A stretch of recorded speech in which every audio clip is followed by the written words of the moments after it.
Hello students, आज की इस वीडियो में हम डिस्कस करने वाले हैं पेपर कोड BHIC 102 यानी प्राचीन विश्व की सामाजिक संरचना और सांस्कृतिक पैटर्न। स्टूडेंट्स, अगर आप इस पेपर कोड का असाइनमेंट या गेस्ट पेपर परचेज करना चाहते हैं तो आप हमारी वेबसाइट पे विजिट कर सकते हैं। लिंक आपको डिस्क्रिप्शन में दिया गया है। अदरवाइज आप हमारी वेबसाइट को सर्च भी कर सकते हैं। हमारी वेबसाइट है shop.hindustanknowledge.com। यहाँ पे आके आप अपना पेपर कोड आसानी से सर्च कर सकते हैं and guest paper and assignment को इजीली परचेज कर सकते हैं।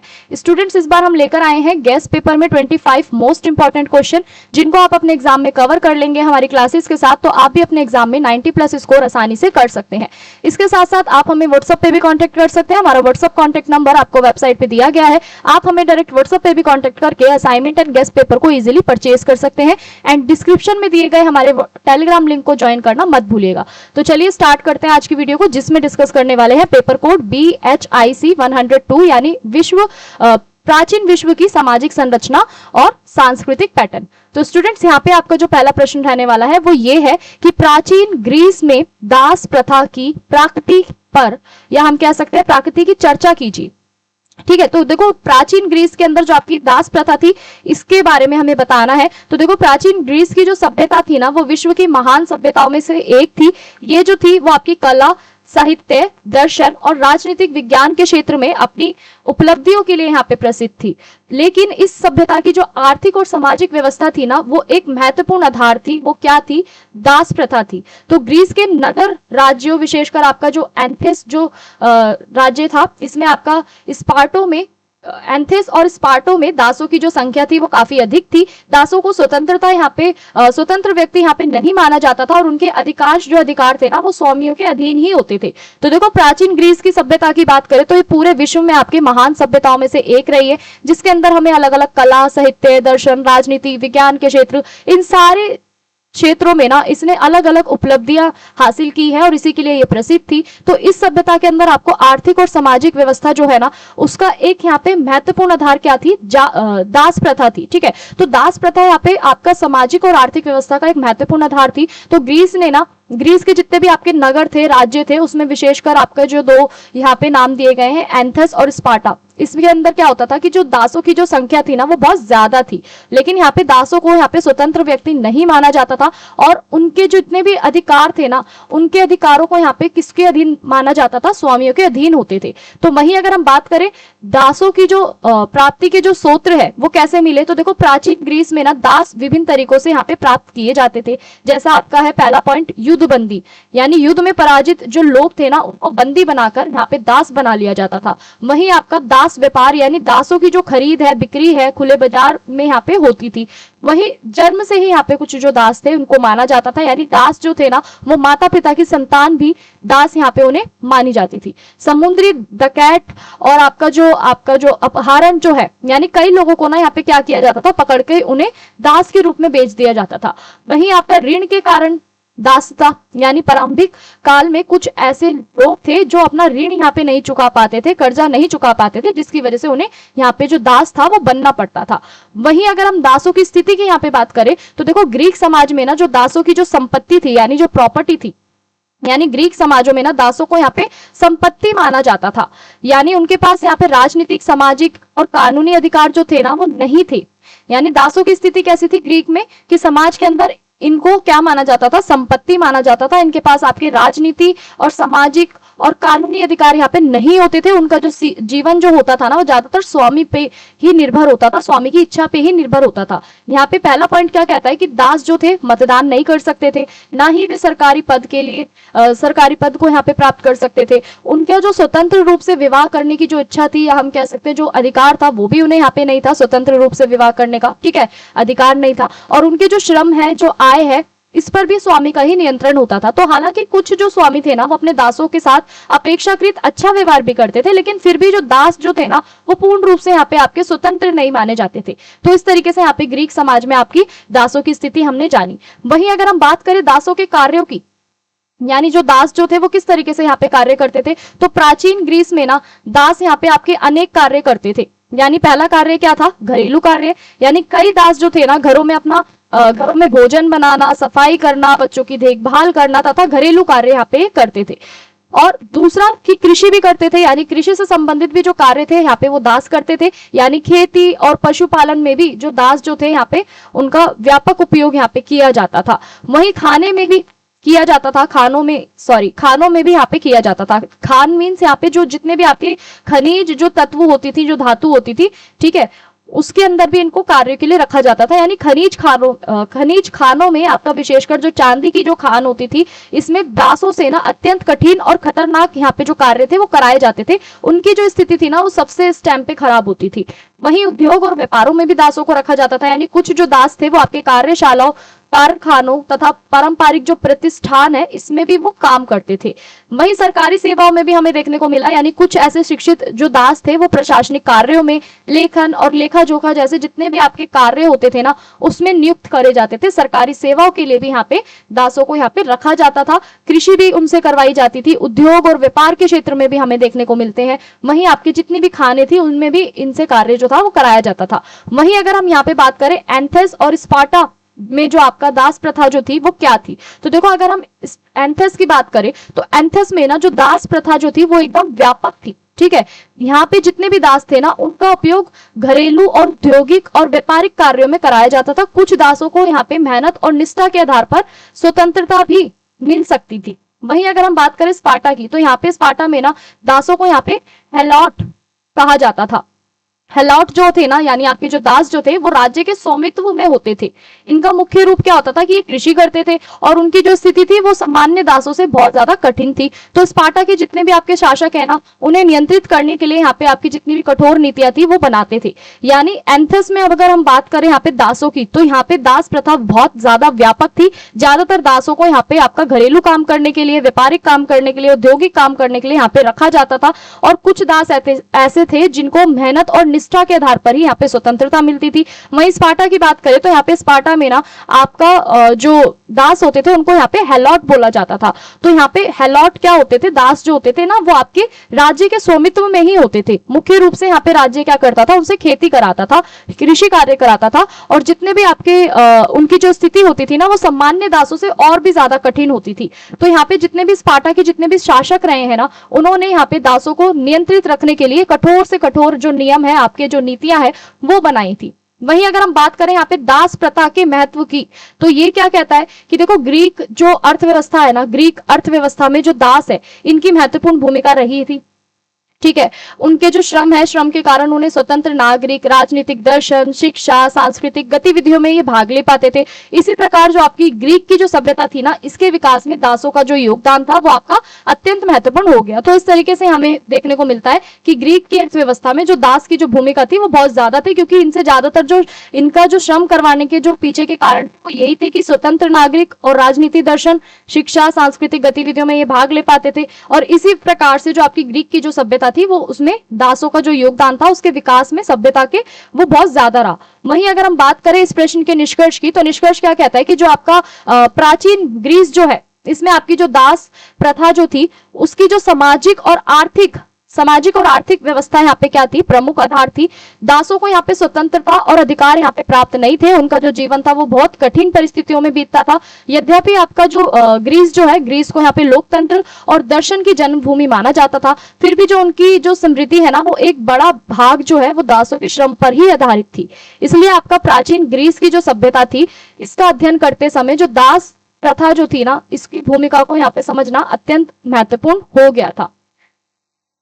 वहीं अगर हम बात करें यहाँ पे अगले प्रश्न की, तो अगला प्रश्न आपका क्या कहता है कि प्राचीन मिस्र में जो आपका राजशाही था और जो राज्य था इस पे चर्चा कीजिए। यानी प्राचीन मिस्र के अंदर आपकी जो राजशाही और जो राज्य था इनके ऊपर हमें चर्चा करनी है, बताना है। तो देखो प्राचीन मिस्र में ना विश्व की सबसे प्राचीन और विकसित सभ्यताओं में से इसको एक माना जाता है, किसको, प्राचीन मिस्र को। ठीक है, तो इसमें ना मुख्यतः इस सभ्यता का जो मुख्यतः जो विकास जो हुआ है वो नील नदी के किनारे हुआ है। ये सभ्यता आपको नील नदी के किनारे विकसित होती हुई जो है हमें मिली है। तो मिस्र में ना जो शासन व्यवस्था थी, शासन व्यवस्था का जो केंद्र जो था वो राजशाही था, यानी आपका मोनार्की सिस्टम था, जिसमें राजा ही क्या होता था, सर्वोच्च शासक यहाँ पे माना जाता था। राजा के अधीन ही सारी शक्तियां होती थी। तो मिस्र का जो राज्य था ना वो अत्यंत संगठित था, शक्तिशाली था, केंद्रित था। राजशाही और राज्य ने मिस्र की जितनी भी राजनीतिक और सामाजिक और आर्थिक और धर्म व्यवस्था जो थी ना उसको स्थायी बनाने में यहाँ पे क्या करी, महत्वपूर्ण भूमिका निभाई। तो अब हम समझते हैं कि प्राचीन मिस्र में ना जो राजशाही व्यवस्था थी वो किस तरीके से थी। तो देखो प्राचीन मिस्र में ना जो राजा थे ना, राजाओं को यहाँ पे क्या कहा जाता था, फराहो कहा जाता था। तो फराहो जो होते थे ना यहाँ पे वो राजनीतिक शासक ही नहीं होते थे, बल्कि उसे देवता का प्रतिनिधित्व भी माना जाता था, और कभी कभी यहाँ पे स्वयं देवता भी माना जाता था। तो जनता का ऐसा विश्वास था कि फराहो जो होते हैं ना वो देवताओं और मनुष्यों के बीच का एक माध्यम होते हैं। यानी यहाँ पे प्राचीन मिस्र में जो राजशाही व्यवस्था थी, यहाँ पे जो राजा थे, वहां पे जो लोग थे ना ज्यादातर इन्हें क्या बोलते थे, फराहो बोलते थे। और ऐसा मानते थे कि जो फराहो होते हैं वो केवल आपके राजनीतिक शासक नहीं होते बल्कि देवता के समान होते हैं, और स्वयं कभी कभी देवता भी यहाँ पे जो थे जो लोग थे ना वो कभी कभी इन्हें देवता भी मानते थे। तो जनता का जो विश्वास था वो ज्यादातर फराहो पे होता था। ठीक है, फराहो को यहाँ पे क्या माना गया, राजाओं को यहाँ पे क्या माना गया, देवता और मनुष्य के बीच का एक माध्यम माना गया। वहीं अगर हम बात करें, फराहो के पास ना आपकी असीमित शक्तियां होती थी। ठीक है, अनलिमिटेड यहाँ पे पावर्स होती थी, और वे कानून बनाता था, न्याय देता था, टैक्स वसूलता था, कर वसूलता था। ठीक है, सेना का सर्वोच्च सेनापति भी होता था, और उसकी जो आज्ञा होती थी ना, आज्ञा ही राज्य का क्या करती थी, कानून मानी जाती थी। इसलिए जो मिस्र की जो शासन व्यवस्था है ना, इसको यहाँ पे निरंकुश राजतंत्र कहा जाता है। तो फराओ की मृत्यु के बाद जो उसका बेटा जो होता था, पुत्र जो होता था ना, वो सबसे निकट संबंधी उत्तराधिकारी बनता था। यानी राजा की मृत्यु के बाद यहाँ पे सत्ता किसके हाथ में आ जाती थी, उसके पुत्र के हाथ में आ जाती थी। तो इस प्रकार जो आपका शासन जो था ना वो वंशानुगत चलता था, यानी आपका जेनेटिक हम कह सकते हैं। ठीक है, चलता रहता था, जेनेटिक या हेरिडिटी हम कह सकते हैं, उसके अकॉर्डिंग यहाँ पे चलता था। यानी जो अगर राजा की मृत्यु हो जाती थी तो उसका बेटा जो था वहां का उत्तराधिकारी बनता था, और इसी तरीके से वंशानुगत रूप से यहाँ पे शासन चलता था। तो जितनी भी आपकी शक्तियां होती थी ना, कई ऐसे शक्तिशाली जो फराह होते थे, जो राजा जो होते थे ना, वो मिस्र के विस्तार, निर्माण कार्य और प्रशासनिक सुधारों में क्या करते थे, अपना योगदान देते थे। यानी जितने भी आपके मिस्र के शक्तिशाली राजा जो होते थे वो ज्यादातर मिस्र के निर्माण कार्यों के लिए, प्रशासनिक सुधारों में अपना योगदान देते थे। तो इस तरीके से जो यहाँ पे राजशाही व्यवस्था थी वो ऐसी थी। वहीं अगर हम बात करें राज्य की संरचना की, ठीक है, तो राज्य की संरचना की अगर हम बात करें तो जितने भी आपके हम कह सकते हैं प्राचीन मिस्र का जो राज्य था ना वो एक कैसा था, केंद्रीकृत राज्य था। पूरे राज्य का जो प्रशासन था वो सिर्फ आपका फराओ के पास ही नियंत्रित था, यानी राजा के नियंत्रण में ही पूरा जो राज्य था, जो पूरा प्रशासन था वो रहता था। प्रशासन को और सुचारू रूप से चलाने के लिए जितने भी आपके अधिकारी थे इनकी नियुक्ति की जाती थी। फराओ के बाद सबसे महत्वपूर्ण अधिकारी को यहाँ पे क्या बोला जाता था, वाजीर बोला जाता था। तो वे जब राजा का जो मुख्य सलाहकार और प्रशासन का प्रमुख अधिकारी था। यानी आपके प्राचीन मिस्र में क्या है कि राज्य को यहाँ पे केंद्रीकृत राज्य माना गया, और पूरा जो राज्य का जो प्रशासन होता था ना वो राजा के अधीन ही होता था, यानी फराहो के नियंत्रण में ही होता था। और प्रशासन को सुचारू रूप से चलाने के लिए जितने भी आपके अधिकारी है इनको यहाँ पे नियुक्त किया जाता था। फराहो का सबसे महत्वपूर्ण अधिकारी कौन होता था, यहाँ पे आपका वाजीर होता था। ठीक है, वाजीर कौन होता था, जो मुख्य रूप से यहाँ पे सलाहकार होता था और प्रशासन का एक अधिकारी होता था, उसको यहाँ पे क्या बोला गया, वाजीर बोला गया। और उसके अधीन में ही सारे आपके कार्य होते थे, जैसे टैक्स को कलेक्ट करना, न्याय व्यवस्था देखना, ठीक है, सरकारी कार्यों का संचालन करना। तो इस तरीके से जो वजीर होता था इसके ये सारे काम होते थे। अब मिस्र में ना कई ऐसे प्रशासनिक क्षेत्रों को मिस्र को यहाँ पे बांटा गया। ठीक है, मिस्र को क्या करा, कई प्रशासनिक क्षेत्रों में बांट दिया, जिसको यहाँ पे इन्होंने क्या नाम दिया, नोम। ठीक है, जब मिस्र को यहाँ पे अलग अलग प्रशासनिक क्षेत्रों में बांटा गया तो उसको क्या बोल दिया, नोम कह दिया। तो प्रत्येक नोम का एक स्थानीय अधिकारी होता था, यानी हर एक क्षेत्र का, जिसको इन्होंने नाम दिया नोम, इसका क्या होता था, एक स्थानीय अधिकारी होता था जो क्या करता था, राज्य की नीतियों को यहाँ पे लागू भी करता था और टैक्स संग्रह भी करता था, यानी आपका टैक्स को कलेक्ट भी करने का यहाँ पे वो क्या करता था, कार्य करता था। तो इस तरीके से यहाँ पे जो राज्य की संरचना थी मिस्र में हमने देखी। वहीं अगर हम बात करें सेना और सुरक्षा की, तो देखो राज्य की जो सुरक्षा थी ना, राज्य की सुरक्षा के लिए एक संगठित यहाँ पे सेना थी। सेना का प्रमुख जो होता था वो स्वयं फराहो होता था। यानी आपका जो मिस्र के जो राजा थे वो ज्यादातर सेनाओं के प्रमुख होते थे। तो सेना का जो काम होता था ना, बाहरी आक्रमणों से रक्षा करना होता था राज्य का। ठीक है, राज्य के विस्तार में सहायता करना होता था। और मिस्र के जो शासक थे ना, इनको शक्तिशाली सेना के बल में अपने साम्राज्य का विस्तार करना और व्यापारिक मार्गों की यहाँ पे क्या करना होता था, सुरक्षा सुनिश्चित करना होता था। तो इस तरीके से आपका जो सेना है और जो सुरक्षा है इसमें जो आपके राजा होते थे, फराहो जो होते थे, उनकी भूमिका हमें देखने को मिलती है। वहीं अगर हम बात करें यहाँ पे आपकी आर्थिक व्यवस्था की, तो मिस्र में आपका आर्थिक व्यवस्था कैसी थी? तो देखो मिस्र के अंदर ना, मिस्र में आपका जो अर्थव्यवस्था थी ना, वो बेसिकली डिपेंड थी आपकी कृषि पे आधारित थी। तो नील नदी की जो बाढ़ थी ना, बाढ़ क्या करती थी, भूमि को यहाँ पे और भी ज्यादा उपजाऊ बनाती थी, जिससे आपकी जो कृषि जो है, खेती जो है, उसमें और भी ज्यादा आपका भरपूर उत्पादन होता था, ज्यादा से ज्यादा उत्पादन होता था। तो राज्य क्या करता था, राज्य किसानों से टैक्स लेता था, कर लेता था, ठीक है। और फिर उस धन का यूज करके, उस पैसे का यूज करके वो क्या करता था, प्रशासन, सेना और विशाल निर्माण कार्यों में उसको लगाता था। तो राज्य व्यापार, सिंचाई व्यवस्था, भंडारी प्रणाली पर नियंत्रण भी रखता था। इससे क्या हुआ कि आपकी आर्थिक स्थिरता यहाँ पे बनी रहती थी। तो इस तरीके से यहाँ पे हमें अर्थव्यवस्था देखने को मिली मिस्र के अंदर। वहीं स्टूडेंट्स अगर हम बात करें यहाँ पे धर्म और राजशाही का संबंध यहाँ पे क्या होता था, तो देखो मिस्र के अंदर, प्राचीन मिस्र में ना, जो आपका धर्म जो था और राजनीति जो था, इनके बीच के अंदर एक घनिष्ठ संबंध होता था। यानी फराओ को यहाँ पे क्या माना गया, देवताओं का प्रतिनिधि यहाँ पे माना जाता था, ठीक है, प्रतिनिधि माना जाता था। और जनता उसी की आज्ञा का पालन करके धार्मिक कर्तव्य भी समझती थी। तो मंदिर और जो पुरोहित जो थे, वो भी यहाँ पे क्या थे, राज्य के अंदर महत्वपूर्ण स्थान रखते थे। तो धार्मिक विश्वासों ने क्या करा कि राजशाही की जो शक्ति थी ना, उसको और भी ज्यादा मजबूत बनाया। वहीं इस प्रश्न के निष्कर्ष की बात करें तो प्राचीन मिस्र की जो राजशाही जो थी ना, वो एक शक्तिशाली और केंद्रित शासन व्यवस्था थी, जिसमें आपके जो फराओ थे वो ज्यादा सर्वोच्च शासक माने जाते थे, ठीक है। राज्य का जो प्रशासन था वो बहुत ज्यादा सुव्यवस्थित था। धर्म, राजनीति और अर्थव्यवस्था जो थी वो एक दूसरे से जुड़ी हुई थी। महत्वपूर्ण राजशाही और कुशल प्रशासन, धार्मिक आस्था के कारण जो मिस्र की जो सभ्यता थी ना, वो हजारों वर्ष तक यहाँ पे आपकी स्थिर और समृद्ध बनी रही। तो इस तरीके से हमने देखा कि जो प्राचीन मिस्र जो था, उसमें राजशाही जो व्यवस्था थी वो कितनी शक्तिशाली और कितनी केंद्रीकृत जो शासन व्यवस्था मानी गई, ठीक है, जिसमें आपके राजा को सर्वोच्च माना गया, सर्वोच्च शासक माना गया। और राज्य का जो प्रशासन था वो एकदम सुव्यवस्थित था, धर्म के आधार पर भी था, राजनीतिक, अर्थव्यवस्था, ये सारी चीजें जो थे ना, आपके पॉइंट जो थे जितने भी, वो एक दूसरे से यहाँ पे जुड़े हुए थे। तो इसी की वजह से क्या हुआ, आपकी राजशाही व्यवस्था को और भी मजबूती मिली। और इसी के कारण आपकी जो मिस्र की जो राजशाही जो व्यवस्था है, या हम कह सकते हैं मिस्र की जो सभ्यता है, वो हजारों वर्ष तक स्थिर रही और समृद्ध बनी रही।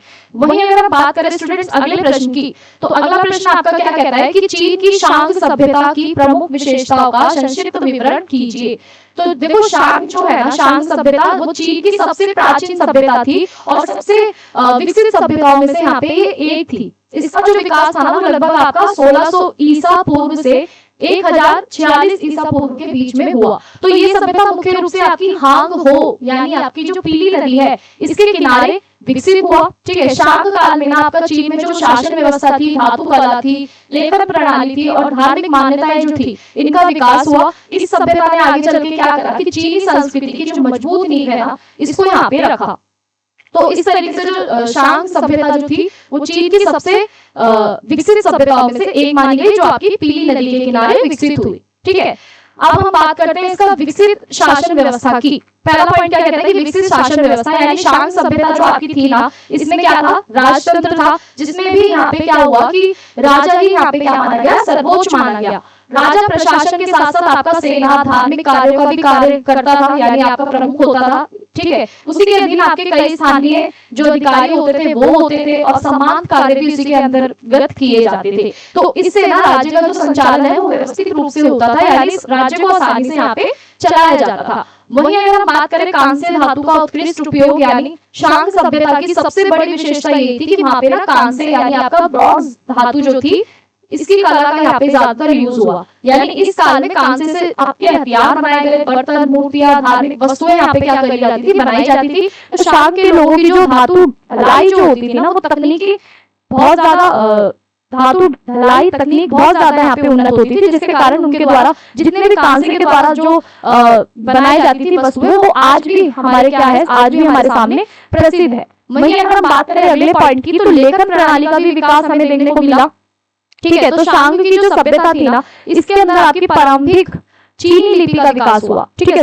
शांग सभ्यता में आपकी चीनी लिपि का विकास हुआ। लोग यहाँ पे क्या करते थे, पशुओं की हड्डियों और कछुए के जो कवच होते थे ना, ऊपर का जो शैलो जो उनका होता था, उसके ऊपर क्या करते थे, अलग अलग चिन्ह बनाते थे, ठीक है। अलग अलग चिन्ह बनाते थे, अलग अलग अक्षर लिखते थे, और इन्हें फिर क्या बोल दिया गया बाद में, ऑर्केल बोन लेखन, ठीक है, ऑर्केल बोन लेखन इसको फिर बाद में कहा, और ये लेखन आगे चलकर आपका जो आधुनिक चीनी भाषा है इसका एक बेस बन गया, एक आधार बन गया।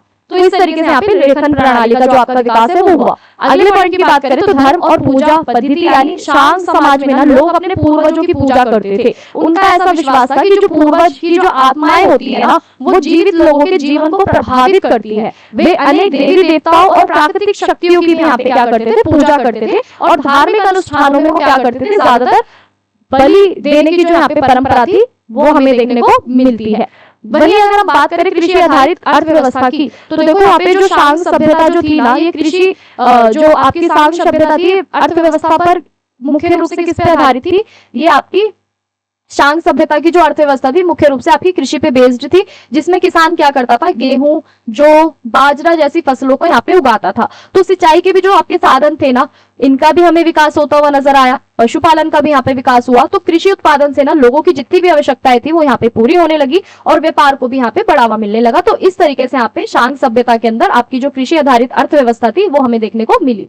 वहीं अगला पॉइंट आपका क्या कहता है कि सामाजिक व्यवस्था, यानी शांग सभ्यता के अंदर जो आपकी सामाजिक व्यवस्था थी वो किस प्रकार से थी। तो देखो शांग जो था ना, शांग समाज कई वर्गों में आपका विभाजित था, ठीक है, कई आपके वर्गों में विभाजित था। सबसे ऊपर जिसमें आपका राजा होता था, राजशाही परिवार होते थे, उसके बाद फिर आपकी सेना आती थी, फिर अधिकारी आते थे, फिर पुजारी आते थे, और बाद में आपके किसान और जो कारीगर जो समाज था इसको यहाँ पे एक महत्वपूर्ण हिस्सा दिया गया। जबकि जो यहाँ पे जो दास जो थे ना, इनका उपयोग ज्यादातर कठिन कार्यों में किया जाता था, और समाज में ना जो वर्ग व्यवस्था जो थी फिर हमें यहाँ पे स्पष्ट रूप से दिखाई देती थी। यानी अलग अलग रूप से ना हमें यहाँ पे जो व्यवस्था है, वर्ग व्यवस्था देखने को मिली। यानी समाज जो शांग समाज जो था इसको अलग अलग वर्गों में विभाजित कर दिया। सबसे पहले राजा, फिर शाही परिवार, फिर सेना के अधिकारी, फिर पुजारी, फिर किसान, फिर कारीगर। इस तरीके से यहाँ पे जो आपकी वर्ग व्यवस्था थी इनको बांटा गया, और विशेषकर जो आपके दास थे उनसे यहाँ पे कठिन कार्य कराए जाते थे। वहीं अगले पॉइंट की बात करें तो व्यापार और हस्तशिल्प, यानी शांग काल में ना ज्यादातर व्यापारों का यहाँ पे विकास हुआ। लोग यहाँ पे कांसे के सामान, मिट्टी के बर्तन, रेशम और अन्य वस्तुओं का क्या करते थे, आदान प्रदान करते थे। यहाँ पे ज्यादातर आपको कुम्हार, लोहार और अन्य कारीगर जो थे ना वो अपने विशेष कौशलों की वजह से प्रसिद्ध थे। तो हस्तशिल्प जो उद्योग थे वो भी क्या है, इस सभ्यता की जो आर्थिक शक्ति है ना उसको बढ़ाने में महत्वपूर्ण आधार यहाँ पे माने गए। वहीं बात करें नगर निर्माण और रक्षा व्यवस्था की, तो देखो शांग सभ्यता में बड़े बड़े नगर बसाए गए। इन नगरों के ना चारों ओर क्या हुई, सुरक्षा जो थी वो मजबूत करने के लिए यहाँ पे आपकी मजबूत दीवारें बनाई गई। यानी जितने भी शांग सभ्यता के अंदर आपके बड़े बड़े नगर बसाए और फिर उनके चारों ओर क्या बना दी गई, सुरक्षा के लिए मजबूत दीवारें बना दी गई।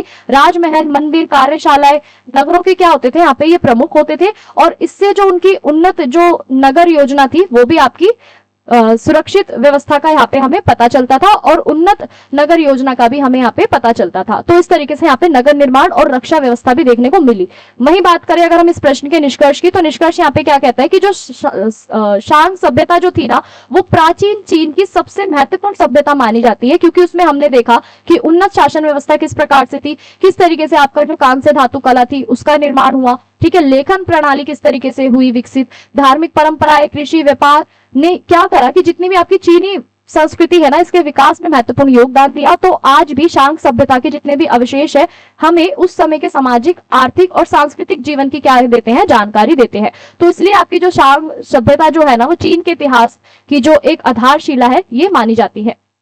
वहीं अगर हम बात करें अगले प्रश्न की, आपका अगला प्रश्न क्या कहता है कि लौह प्रौद्योगिकी के प्रसार और इसके प्रभाव का संक्षिप्त विवरण दीजिए। तो देखो जो लोहा प्रौद्योगिकी है ना ये मानव इतिहास की सबसे महत्वपूर्ण तकनीकी उपलब्धियों में से एक मानी जाती है।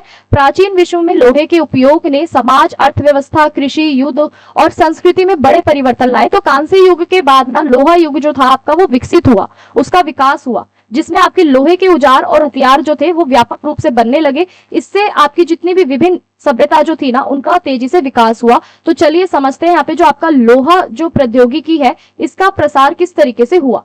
तो देखो सबसे पहले ना लोहे का उपयोग लगभग 1500 ईसा पूर्व के आसपास पश्चिमी एशिया में शुरू हुआ, ठीक है। फिर ये धीरे धीरे करके ये जो तकनीक थी ना वो एशिया से यूरोप, यूरोप से अफ्रीका, ऐसे करते करते कई क्षेत्रों में फैल गई। तो भारत ने क्या करा, भारत में जब आपकी लोहा प्रौद्योगिकी का जो विकास हुआ वो आपका से लेके 1000 ईसा पूर्व के बीच में माना गया। यानी गंगा घाटी और दक्षिणी भारत में आपके जितने भी लोहा के जितने भी आपके औजार है वो यहाँ पे इनका उपयोग किए जाना लगा। ठीक है, गंगा घाटी के और दक्षिण भारत में।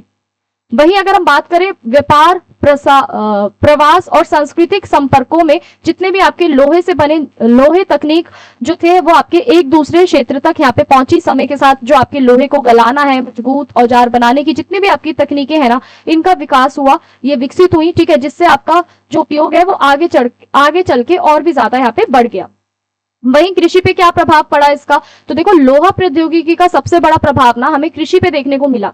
कैसे देखने को मिला कि लोहे के यहाँ पे क्या बनाए गए, हल बनाए गए, फाल बनाए गए, कुल्हाड़ी बनाई गई, कुंदल बनाए गए, औजार बनाए गए। और पहले से जो आपके पत्थर थे, जो कांसे के जो औजार थे ना, उनकी तुलना में ये बहुत ज्यादा मजबूत और टिकाऊ बनते थे।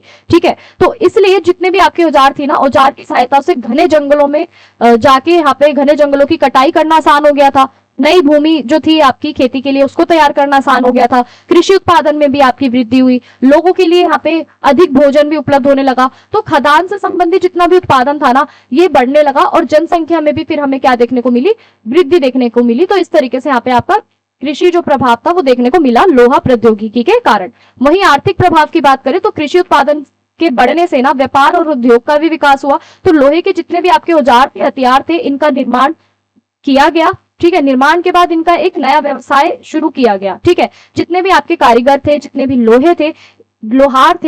कारीगर और लोहार जो थे ना, लोहारों का यहाँ पे महत्व बढ़ा और इनका जो बाजार में जो विस्तार है वो भी हमें होता हुआ नजर आया। यानी ज्यादातर आपके जितने भी उत्पादन किए गए, लोहे की जितनी भी वस्तुएं बनाई गई, उसे व्यापारिक रूप से यहाँ पे व्यवसाय एक नया बनाया गया। तो अधिक उत्पादन के कारण क्या हुआ कि जितनी भी आपकी वस्तुएं थी इसका आदान प्रदान बढ़ा। कई नगर जो थे ना आपके वो व्यापारिक केंद्र के रूप में विकसित हुए। इससे जो आपकी आर्थिक समृद्धि जो है वो उसमें भी हमें वृद्धि होती हुई नजर आई।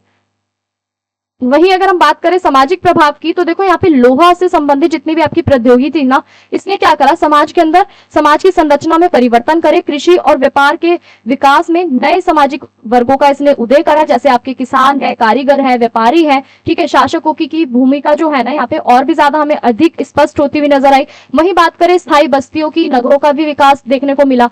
सामाजिक संगठन भी आपके मजबूत हुए और लोगों का जो जीवन स्तर था ना वो भी, उसमें भी सुधार आया और सामाजिक हम कह सकते हैं समाज में अधिक आपका संगठन देखने को हमें मिला।